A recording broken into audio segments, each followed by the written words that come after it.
who are determined to be dangerous. But one sheriff in that state is vowing not to enforce the controversial new law, calling it ludicrous, a throwback to a 2002 minority film called Minority Report. The sheriff, James Van Beek, joins us now. Sheriff, why don't you think this is good news? If there's a bad guy out there that hasn't broken the law yet but has a tendency to, should they have a gun? You know, I was very concerned about it. By the way, thank you for having me this morning. No problem. I just became very, very concerned because of the way they went about it. It was supposed to be for mental health. It was supposed to be for taking care of people, to make sure. And they went about and at least in my opinion, they went about the process totally backwards. That they went after the people's rights. They went after in a manner that was really that I didn't think gave them due process, because they said, well, we need to do these things. We need to take these things away from them. We need to take these tools away from them.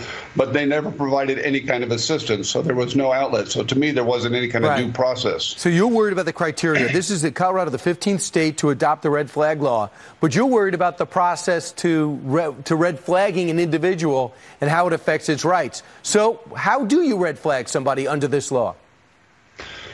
Well, either a household member or a relative or someone who's directly connected with the person that they're concerned about can go to the court and they petition the court, similar to like a civil restraining order, but this is an extreme risk restraining order. They file a petition with the courts and they explain on this one that this person is dangerous because of XYZ.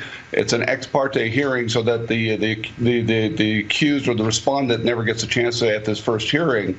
They file it with the courts. Right. The judge reviews it. If the judge feels that it meets the standard, which is just over 50%, then the judge can issue a temporary extreme risk restraining order.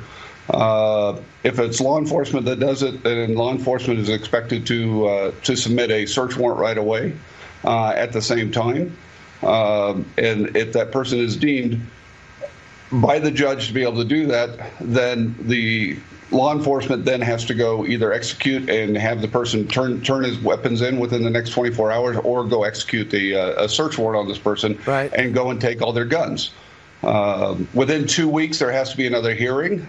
And at that second hearing, the person has a right to have an attorney, and the courts will actually even appoint a So as you go through this criteria, we're up against the clock. But, Sheriff, you just don't like the criteria.